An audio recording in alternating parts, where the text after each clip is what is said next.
and put the show out for our patrons over on Patreon, on the Patreon podcast feed, and on the Patreon page so we can have the conversation. Also throwing it up here on YouTube just to give it a shot to make sure everything is going well. So hope you're having a great Thursday night. Going to get started here in just a second.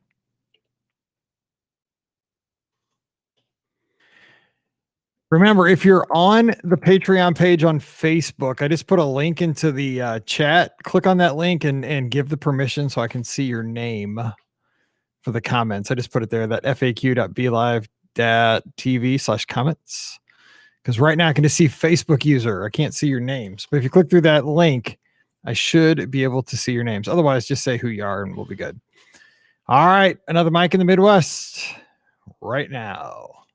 Not very exciting, but the story of growing up here in St. Louis. Hope everyone's having a good day. All right, here we go. This time next week, I'll be at Disney. I can't wait. All right. Welcome to episode number 7 of Mike in the Midwest, an exclusive podcast for our friends over on Patreon that are supporting the show during this time where travel is just a bit slow, but we're going to bounce back. And I sure appreciate everyone who is a patron helping us out and kind of helping us build that bridge from normal times to normal times where we are right now.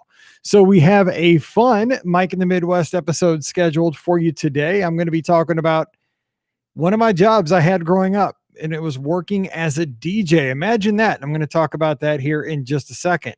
But before we get into today's topic, I wanted to go back and give the feedback from last week's show, which was about shopping malls. So I talked about my favorite mall, which I can't go to anymore. It's closed. Jamestown Mall. I grew up there. That was my home mall. That's where we hung out as kids and teenagers. And, you know, we bought our singles and ate our pretzels at Hot Sam's, stuff like that. But I wanted to go back in here and shout out some of our patrons and talk about the memories that they shared. And I'm going to start doing this each show. I want to go back and give the feedback from the previous show. So as we talked about shopping malls last week, Jen Thiessen said that she did also have a Hot Sam's pretzels, and she said they had the best pretzels. They also had Tape World, and Jen said she picked up Ace of Base's All That She Wants there. All that she wants is another baby. Yes, I remember that song, and that's going to go along with today's show because I was a DJ and I played that song so many times at the skating rink. Also, Craig Burnett, he says he listened to the show on his morning run, and this brought back a lot of memories. Late 70s, early 80s for me, dropped off for hours by my parents. We spend all of our money quickly at Aladdin's Castle and have to go to GNC and Hickory Farms for samples since we had no money left for food. Remember, Chick-fil-A gave out samples too. You just have to walk by and kind of hope that the shift person changed. It was giving out the samples. And then we'd make the rounds between Radio Shack, department stores, etc., to play their simple demo console Pong type games or Commodore games before the store workers would ask us to move along. The mall was a big part of my life for a few years. And that's exactly, we had a Radio Shack at our shopping mall. I went there all the time to ooh and ah over the RC cars, the remote control cars. I don't know if you guys remember these, if you're of a certain age, they had these kits that was like, 99 projects in one, and you would connect some, you connect some wires and some resistors and it would either light the thing or a fan would go on or whatever. I always wanted one of those and never had one. So it was always a lot of fun. I also, we'll talk about this maybe on another show, but I also like the radio scanners where you could hear emergency first responders go into calls and stuff like that. Kind of interesting. They had those at Radio Shack too. Amy Rivers says, not that different in suburban Long Island, New York. She says she's a little older, so it was the late 70s. I never heard of Hot Sam's, but we did get pretzels from the Sears candy counter. We did have a Spencer's. We would look at single 45 records from Sam Good, or they would get their single 45 records from Sam Goodies for $1. We also had artwork sculptures, water fountains, and fiber optic oil sculptures. Our parents used to drop us off on the weekend evenings in middle school. And she says she still lives close enough to the same mall, and a lot has changed, but she doesn't shop there often. So Amy's lucky. She can go back and see her mall. I can't anymore. And then Craig responded with, I forgot Sears had a candy counter. Thanks for that bit of nostalgia. He said his was by the escalator. And I said, we had one of those too. And every Christmas, I remember going to the Sears candy counter with my grandparents, and they would get that ribbon candy. I don't know if you know what I'm talking about. It's like hard candy, bright colors, but it was called ribbon candy, I think. And they always had it on the coffee table in the living room during the holiday season. One other thing I wanted to mention that I left out of the shopping mall episode before I get to today's topic was that there was this. Okay, so we had a Dillard's was one of the anchors. I don't know if you know what a Dillard's is. It's kind of like first it was a Sticks, Bear and Fuller, and then it turned into a Dillard's. It was just a department store. It's kind of like a fancy Macy's, maybe, I guess you would call it. But in this department store, which, had a men's section, a women's, like a shoe section, electronics, seasonal, all the stuff that a mall department store would have, they had a restaurant like up on the top floors, like 3 floors. And there was this little restaurant called the Garden Room. My grandparents loved this place.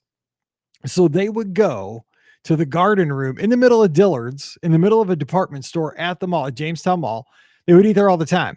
So, of course, they watched us a lot growing up. So my sister and I would go with them sometimes. But one time my cousins came in, and they lived out in the country down by the Missouri-Arkansas border. So my cousins, Chris and Derek, are, getting watched by my grandparents. And we're all four grandkids. We go with grandma and grandpa to the Garden Room at Dillard's. And it's kind of fancy. I mean, it's not super fancy. It's in a department store, but it was an old people restaurant, and it was a little fancy. So my cousin, like, he balks. My cousin Chris, he doesn't eat anything fancy. He ate bologna on Thanksgiving. He was that kid. So we get there, nothing that he likes on the menu, but they do have chili. And so I remember that he ordered chili, and it came, and he threw the biggest fit because the chili had beans in it. And so he's trying to tell my grandpa. Now, my grandpa was hard-headed. He was trying to tell my grandpa the chili's not supposed to have beans in it. He's like, kid, I don't know what your chili's like down in the country, down in Poplar Bluff, but where we are here, chili has beans. I still remember that conversation with my grandpa and my cousin Chris. And we're in the middle of this like fancy old people's restaurant in a department store at the mall, but they love that place for some reason. I just remembered that after I put out the show. So the Garden Room, if you had anything like it, I remember eating at Kmart at the K Cafe with my great grandparents, but I can't think of any other restaurants really inside of stores like that. But if you have any, throw them in the comments below. I love reading the comments, so put those in the comments below. All right, let's get to today's topic at hand, and it's working as a DJ. And I'll say, first of all, right off the bat, I have been so lucky in my life. I've been luckier than I really deserve for so many reasons. I've been blessed, is that I've had jobs that I've really, really enjoyed. All through high school and college, I worked as a DJ. Once I got into college and got enough credits, I worked as a substitute teacher. Then I was a teacher. I love teaching. So that was awesome. I'm a travel agent now. I love travel. I get to do a podcast. I mean, I have been so lucky to be a person that's got to enjoy work. Now, I'm not saying it's not work, but when you have something you enjoy, you still got, you have your days, don't get me wrong, but I do enjoy trying to get better at what I do and really enjoy the moment of what I'm doing. And I know a lot of people don't get to do that. For example, speaking of DJing, my dad and my grandpa, that grandpa was just talking about in the previous story, Grandpa Rom and Grandpa Charlie, they both worked as cement masons in the union. So they were folks that, blue collar, they put in driveways, floors in basements, sidewalks, patios, front porches, stuff like that. Their whole life. That's what they did, and commercial stuff, but they got on the ground, hands and knees, and use their trowels to finish off the cement so it looked nice. And they were in the union. They did that forever. My grandpa did it for 50 years. My dad did it for 30. But my dad, eventually, he hated doing that. I think he did it because his dad did. He hated it. So he went to a place called Broadcast Center in St. Louis, which was kind of the hot thing in the late 80s in St. Louis. It was a trade school.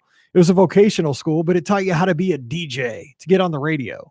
So my dad did that at night for about a year, I think, or so, a year and a half. Some of the instructors were DJs on St. Louis radio. Some of the like TV anchors were his instructors. So he got a huge kick out of this because we're a lot alike. He loved radio and stuff. And so he got, I don't know what, it's not really a degree, but he got certified in broadcasting because he wanted to get out of the physical hard labor of working in construction and cement masonry. So what he did was, is that he got through that program. And of course, then you got to try to find a place to work. And so my dad worked out at a radio station that was an hour away in Washington, Missouri for minimum wage. He did the morning shifts every Saturday from like 9 to 1 on KDHX out in Washington, Missouri. So I'm not getting into my dad too much, but my dad kind of got this into me because this was when I was like in 6th, 7th, 8th grade. And I started really working as a DJ in 8th grade. So my first job working at a DJ, if you're going to DJ, you have to work here. It's kind of part of the deal. I worked at the skating rink that I've mentioned so many times here on the show. I was the DJ of Spinning Wheels Roller Rink in Florissant, Missouri, which again, story of my life, it does not exist anymore. It is now a Gold's Gym, which has gone out of business in the last few months. So the lot is gone, but I do have one brick. When they knocked the building over, I went back the next day, got a brick, and I keep it in the storage room. So I have one piece of my old skating rink. So when I started there, I started in 8th grade. So I was in middle school, couldn't drive. My parents would drop me off, but I'll tell you what, that was the perfect thing, because when you can't drive and you have a part-time job, you can't really spend your money. And plus, I had nothing else to do when it wasn't baseball season. I would work every time the skating rink was open. So I would get a lot of hours and, of course, making minimum wage at first, but I would get in there. And now here's the thing. I grew up at that skating rink from the time I was 3 or 4. I was there constantly because my next door neighbors owned it. So the thing is, I had heard, Dave play the music. I heard Nelson play the music. All these guys that I knew because I lived there. They were like my friends. They took care of me. They were like the older kids. They were the DJs. So I kind of adopted their style. Dave always played tons of Chicago. I remember that. Nelson always played Journey, and Kiss. So when I became the DJ in 8th grade, the funny thing is that we had the most primitive DJ booth, like setup. We have, of course, now it was a skating rink. So you had those lights with the different colored bulbs that would flash up and down in patterns, stuff like that, which was pretty awesome. You had the big, like, siren lights on each end of the floor, but we just had 2 turntables when I started. That's right. We DJ'd off of 45s and it was awesome. It was, I felt like I was a radio DJ. I was in 8th grade and I was getting to play the music for 200, 300 people on a Friday night. It was so cool. So that I knew what my mix was going to be. This is around 1987, 1988. Every Sunday I listened to the Top 40 by Casey Kasem. And so I would write it all down. I would be ready so that I knew the mix to play for the next week. I would actually get the money and go to either Street Side Records, which was next to the rink, or some other place, and buy some 45s. I think I got to buy about 4 or 5 45s a week. And I'd put those things in, and boy, it was great. Now you had to watch that the needles didn't get, messed up, or else it would sound terrible. You would always have you had a little stand that held all the 45s. So you'd like it was basically like an Apple playlist, but it was physical 45s lined up in an order that you would put this one on mixer 1, mixer 2, or turntable 1, turntable 2, and have the mixer going. Oh my gosh, it was the greatest job ever. So if you are listening to the show, somebody's in middle school, early high school, become a DJ at a skating rink. It's the easiest. You drink Pepsi and play music you like. Oh my gosh, it was awesome. I loved it. So I got the first taste of DJing there. Now, I did DJ there. Actually, I ran the rink forever, all the way through college. And I always DJed just to keep myself busy. I enjoyed it. So if I was running the rink, I would play the music during the public sessions just to have some fun. So I remember the thing that really shifted things, we went from 45s to cassettes, and then we bought tons of cassingles. We bought all the cassingles. And that was great because you didn't have to queue stuff up. I did make some mixtapes, and I would make a really long Limbo rock tape because every session you had to play the Limbo, right? And the Hokey Pokey, and you had to do all that stuff. It was like a skating rink. If you didn't do it, you got thrown in skating rink jail. So we would, do the Limbo rock. I mixed it together like 7 or 8 times in a row on a cassette, all that stuff. So we'd do cassettes after a while. Then we had like 1 turntable and 2 cassette players. But here's when we made it big. Now, my dad also always played in bands. My dad is a drummer, and he sang a little. He sang Mac Davis songs. So whenever there was a Mac Davis song, this is really showing my age. Whenever there was a Mac Davis song, he was the singer in the band, but he was back behind his drums. Anyway, when he got done playing in a band, he decided a band has to, divide the money 5 ways when they get paid for a gig. So what he did was he became a mobile DJ. He went out and bought the equipment he needed. Actually, sorry, that wasn't first. First, he worked for a DJ company called Complete Music, which had like 30 or 40 systems, one of the biggest ones in St. Louis. So he would just, work for them. They'd tell him where to go. Here's where the wedding reception is. Go to the country club, play the music, bring the equipment back to the office, and then you're done. You get paid. My dad did that for a while. Then he started his own company. So when he started his own company, now I couldn't believe this. This was cutting edge. We got a CD burner. Oh my gosh, a CD burner. So you would buy blank CDs and you could put like 20 or 25 songs, digital quality on a CD. So then I was like, oh my gosh, you can't get any. I'm stealing money from the skating rink, because then we got a cheap Pioneer CD player at the skating rink. At home, I would mix the songs. I'd put like the 25 hottest songs, but I would put them in a certain order because I knew I could, you could build a playlist on a CD player. If you remember, like you could go 7, 2, 9, 3. It's a pain in the butt, but you could. But I put them in a good order so I could just hit play, or I could shuffle them. And oh my gosh, I was on Easy Street playing off of CDs. So, and then I could make my own mix every couple of weeks and have a fresh CD with new songs. Oh my gosh, it was great. But yeah, the first CD burner, nobody in my friend circle had ever heard of it or seen one. So I would make mix CDs for people and they thought it was cool. Now, again, once I got into high school, we bought those, and you probably had one at some point. The portable CD players you would plug in, you'd take into your car, and then you would, it'd plug, you had like a little adapter that would go into the cassette player and the stereo, and it'd play the CD. But I mean, if you sneezed, it skipped. So I would have like a big piece of foam. I would have blankets or towels and try to keep that sucker from skipping. I drove a pickup truck and I drove an MGB, 2 of the most tank riding vehicles of all time. I don't think I ever heard a full song on my mobile CD player. So anyway, CD burner at the skating rink changed it all. Now, another thing that was fun DJing at the skating rink, there were all night skates. I don't know if the skating rinks you went to had these, but we did all the time. They would go from 7 p.m. until 7 a.m., 12 hours for usually like $20. It was the best babysitting ever looking back. And it was so fun to just DJ because most sessions went from like 2 to 4 on the weekends or 7 to 10 at night. But when you had an all night skate, I got to bust out, some of the classic 80s music that I liked, Hey Mickey, by Tony Basil, and, old Madonna stuff, Chicago stuff. I loved it because you could get away with playing a wide variety of stuff. And really, you could play like heavy metal at 4 a.m, get all the kids riled up again. It was so much fun.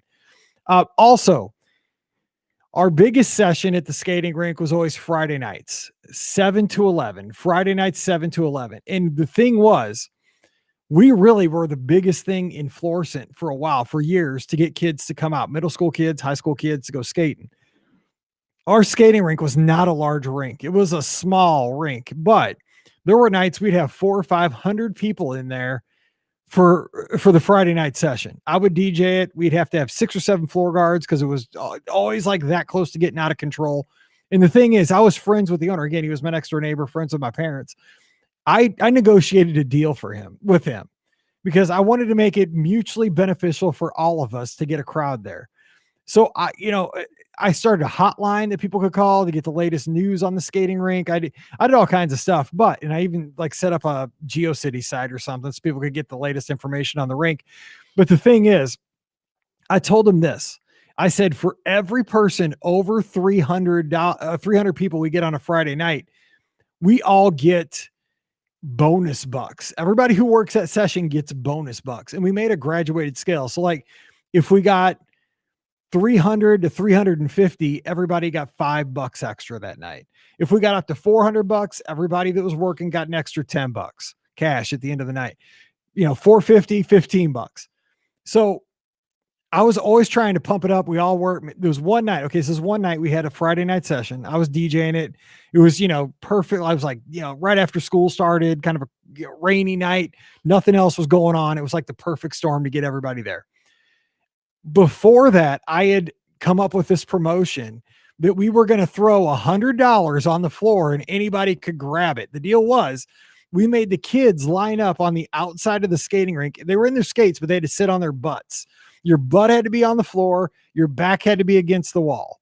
We took the $101 bills, put them in the middle of the skating rink, and I got a leaf blower.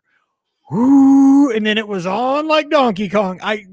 We did it once because it's a miracle we lived through that nobody was killed, just a little bit of blood, but yeah, that's kind of stuff we got to do as a DJ. So I enjoyed that. Now, again, I talked about that Spartan DJ booth. It was actually in the office. It wasn't even close to the floor. So you're actually DJing across the aisle from the floor. So you couldn't see really what was going on at first. Finally, we moved the DJ booth over to the corner of the floor. Quarter number 1, by the way, if you're playing musical corners. We cornered off a part of that, made the DJ booth. You're looking over the floor. It was awesome. So yeah, it was so great working there because as a kid, I wanted to be there, but I got to kind of control, do all the games that I wanted, play the music I like. So yeah, it was always so fun working at Spinning Wheels at DJ. Okay, let me pick the speed up here. Then I started working for my dad. So my dad started his own mobile DJ company, Celebrate DJ. And I think there's still a website, celebratedj.com, if you want to check it out. We did weddings, proms, any kind of events, and all that. And so I started doing that as soon as I turned 16 because I had to be able to drive to obviously all the gigs. I would guess, I tried to think about this, I probably have DJ'd 300 wedding receptions or more around St. Louis. And brides, I hate to tell you this, but about 80% of the music that I would play at a wedding reception was exactly the same music I played the week before, in the week before, in the week before. You'd always play some of your older stuff at the very beginning for the old folks. They'd get out there, you know, a little Rock Around the Clock by Bill Haley and the Comets, you know, a little Johnny Be Good. The old folks do the jitterbugs and stuff. Then you throw in a couple slow jams, like When a Man Loves a Woman by Michael Bolton, or a little Unchained Melody by the Righteous Brothers. Everybody slow dances. Then you kind of ease your way into Current Times until the end of the night where it's just out of control. So much fun. Now, I was also the house DJ for a place called Genesis Banquet Center, 45 minutes from my house, but we were the exclusive DJs of this place. And I loved it for the fact that I didn't have to set up the gear every week. They already had their own gear in the hall, so I could just walk in, DJ, leave. Because all these other places I had to actually, in my Ford Ranger, I had to take the speakers, the speaker stands, the mixer, the cabling, the lighting rig. I had to take that and set it up and knock it down every weekend. So it was kind of a pain in the butt. One of the biggest gigs I ever DJ'd was so fun. It was the kind of the most upscale all girls high school in St. Louis, St. Joseph's Academy. They're really, really great at basketball, great at sports, but they're really high class. And so they had their prom in downtown St. Louis in the Marriott right across the street from Busch Stadium. This gigantic ballroom. I mean, it was huge. And so my dad had this one setup. We had speakers that would go on either side of the stage. No kidding. They were 8 feet tall. There was 2 4-foot speakers, PV speakers. They were 8 feet tall on each side. And we had 2 fog machines, 1 on each side, big lighting rigs. We only use this stuff every once in a while. So I was so excited to use this. Fogged up the whole room. All these laser lights going out. I mean, just booming. I mean, and the thing was, this prom was so ritzy. They had what this band, and if you're from St. Louis, you know who these guys are, maybe. Bob Cuban Brass is what they're called now, but he used to be Bob Cuban in the Inman. He sang a song called The Cheater that charted in the 60s. So they had a big band, and the deal was the big band would play for like 30 minutes. Then I would DJ for 30 minutes. We'd go back and forth. So they had live music and they had the current music they loved on the radio. Oh my gosh, it was so much fun DJing that prom. Now, also, you know, as I got just right out of high school, I graduated in 92. As soon as I was out of high school, I was DJing the dances for my high school and for the rival high schools in my conference. So I would DJ the homecoming, I would do DJ the proms, and I would actually DJ the project graduations, which is the ones I like the most. If you don't know what project graduation is, it was an after graduation party that all the kids could attend for free. It was a lock-in basically. So the night of graduation, you graduate, PG would start at like 10 o'clock PM, 11 o'clock PM, and it would go to like 8 o'clock in the morning. And all night long, there were free activities for the kids to keep them locked in one place, not drinking, not driving. And it was just great DJing. It was like an all-night party. It was so much fun. I love doing that. Also, one of the other great things about that, I got my first car phone when I DJ'd for my dad in case anything went wrong so I could get a hold of him. When I say car phone, I'm talking about, if you might have had one of these, it was a cell phone in a bag. You know, the phone was like a foot long. The numbers were on the back of the phone. This black bag you could put over your shoulder. Oh my gosh. And you could only use it after 9 p.m. or in case you were like, you know, you ran into a shark and it was gnawing your arm off or something. It was too expensive to really use. Finally, a couple other quick things. I DJ'd at a nightclub in Fairview Heights, Illinois, about an hour from my house each way. Not exactly right. This was in college. It was a place called Corvettes. Now, this is when I was in high school, or sorry, college. The shift that I worked there was from 9 p.m. to 2 a.m. That's when the club was open.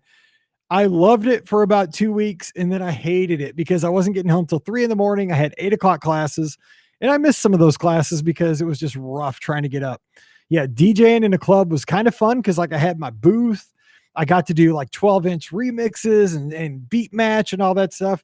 But yeah, it was too far away and the hours stunk, 9 to 2 in college.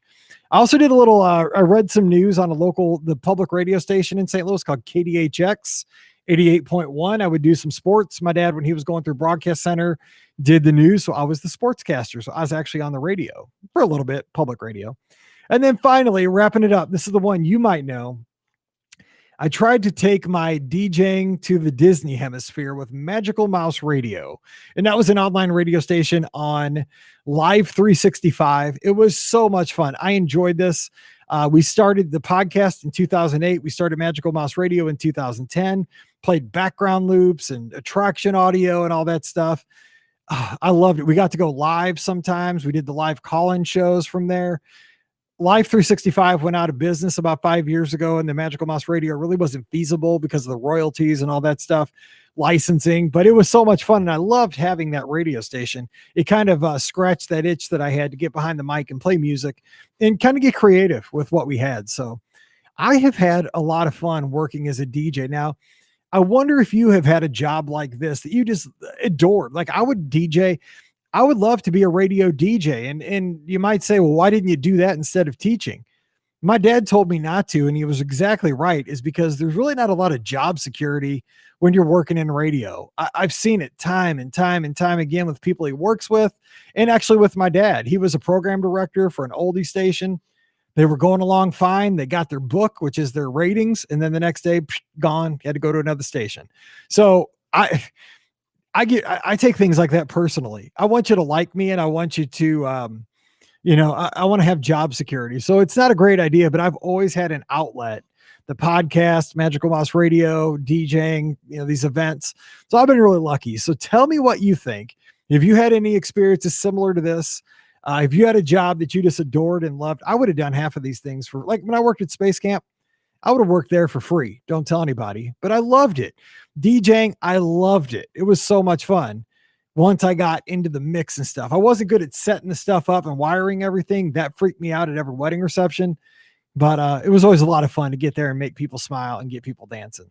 So that's going to do it for today's Mike in the Midwest, working as a DJ. Again, a huge heartfelt thank you for being a patron of the show. I hope you're enjoying all the coverage and all the stuff we do here on Patreon. It is really helping us kind of bridge that gap until travel picks up here, hopefully very soon. So I hope the show finds you well. I hope you're having a great Thursday evening. Have a great weekend moving forward. Thanks again for your support, and we'll see you real soon.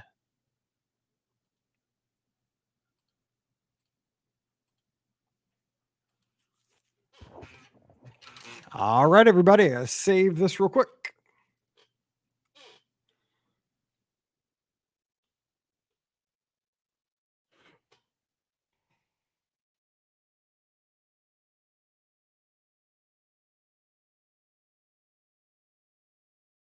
Sneeze. Who is the DJ? I can't see the names. Who is the DJ?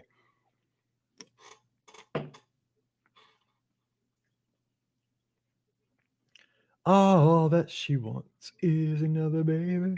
She's gone tomorrow. Now I got this song stuck in my head. Thanks, Jen. All that she wants is another baby. Hey. Oh, it's Wade. Wade was a DJ. Yes. It's always a fun job. All right. I got to mix this down and get it up there for everybody. So have a good Thursday night. Stay safe. Thanks, guys. Appreciate it. Have a good one. Bye-bye.